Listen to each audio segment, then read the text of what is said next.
Hi, Leathur Rokk here with an update on Cassie the cat. Today is Cassie's fifth night at my house, and she's made a lot of good adjustments.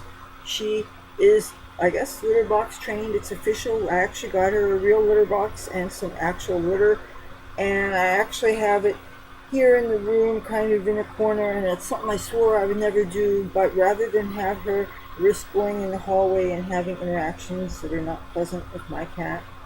Since she has been there, it seems like Tabby Boy has cooled off to an extent that Tabby Boy can be in the room here. She can be out of the carrier, like on top of the carrier, or maybe she might be in the windowsill, and Tabby Boy can actually ignore her. I think she feels more confident being up on a perch, and I would too, and I feel better her being up there. I just hated having her cooped up in that carrier. I really hate that. I still have the carrier up here. It's another thing for her to climb on. I have a puppy pad in it that I tape to the inside of it so that it doesn't move around if I do transport it with her in there. She has taken to exploring to a certain extent that I have been cat-proofing my room. It's a lot less cluttered in that corner, which is how it should be anyway, even though the reason why things look like they're in disarray a lot of times is because I have product out, or like I had a whole lot of things hanging on my walls because I was planning wardrobe and because it looks better to have a cleaner background, especially when I put text on it. I took everything down. Now I have to worry about things falling down and being on a dirty floor now. Around the litter box and underneath the litter box, I have newspaper, and whenever any litter gets kicked off, I dump that right into the litter box, and I'm always running back and forth and washing my hands and cleaning things up. Let's see, she has started to not only eat the canned food, but she's also sometimes eating the dry that we have. And right now we have like 3 or 4 different brands. What they're working on right now is a knockoff of Meow Mix. I got it Save-A-Lot. Speaking of Save-A-Lot, I just came from there tonight. I got there like an hour before it closed, and I got a bunch of cans of different flavors of the 9 Lives. And because I really want to stimulate her appetite, you see how thin that cat is. I really would like to put some weight on her. I haven't gotten back to that guy yet, even though he did try calling and left a message. And I actually told a little white lie to my roommates. One of my roommates asked me if I had called him, and I told her that he hadn't set his mailbox up yet. I don't know for a fact if that's true or not. The only thing I know for a fact is that he told me is he had to watch his minutes. So that means his airtime is not unlimited, which is another reason why I'm reluctant. And that means not only calls he makes, but the calls he receives. And I get my telephone. I have a landline. I don't have a cell phone. And I have unlimited whatever. People can talk on the phone as long as they want, and it doesn't make any difference. So I have a reason to not want to use his minutes up. But what am I going to tell him? That I'm getting attached to this cat? I am getting attached to this cat.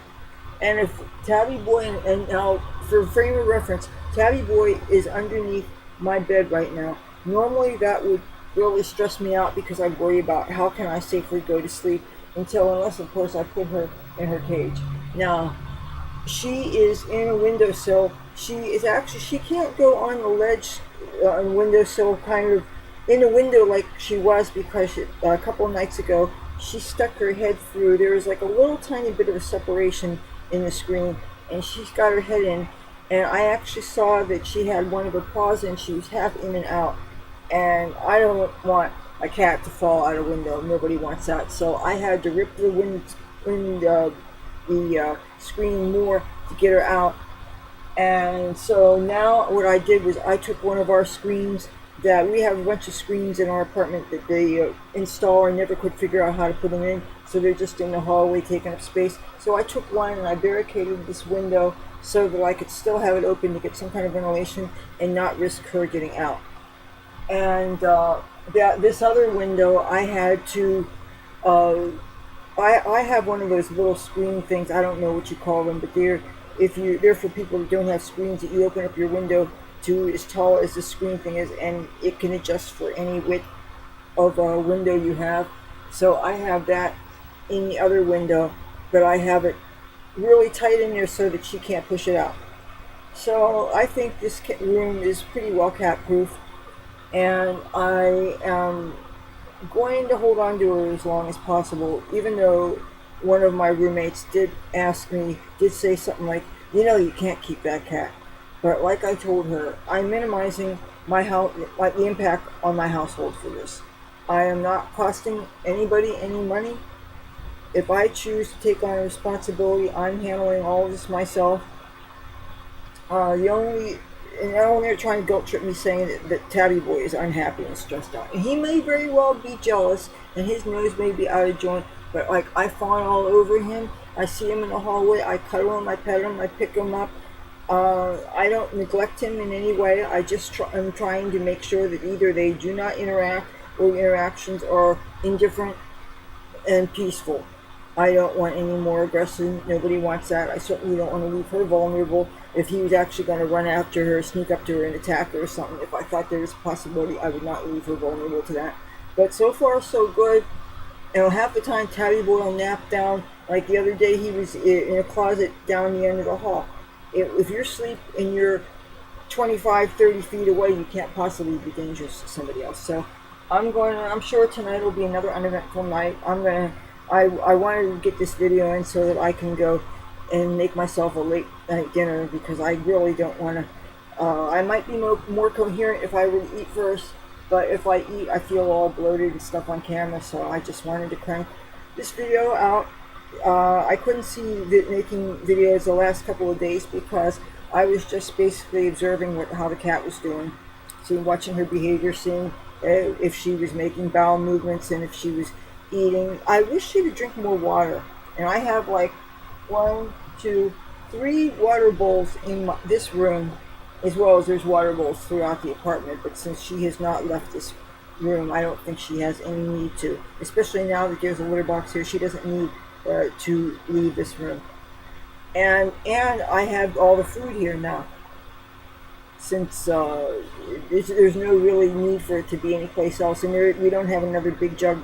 Those plastic storage bins that hold like 25 quarts or something. We don't have another one for the kitchen, so this is here because so I'll feed my cat and I'll feed hers. That way, at least these cans for her won't disappear. Because Tabby Boy does not need them. He does not need any fattening up. Tabby Boy is 25 plus pounds. She's 5 pounds soaking wet, if she's that. So, but so far so good.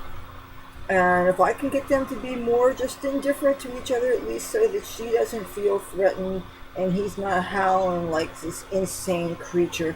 What he was doing the other day, it was really, I never heard any kind of sounds like that from any critter. He seemed deranged. So, and I thought he was going to take it out on me, and I'm kind of impressed that he did. I wasn't getting my face anywhere too close to him, that's for sure. So, okay, if you like this video, give it a thumbs up. If you like me and my content, I'd love to have you subscribe. I put new content out Tuesday, Thursday, and Saturday for your viewing pleasure. Love to have you join along. Till then, talk to you soon. Bye.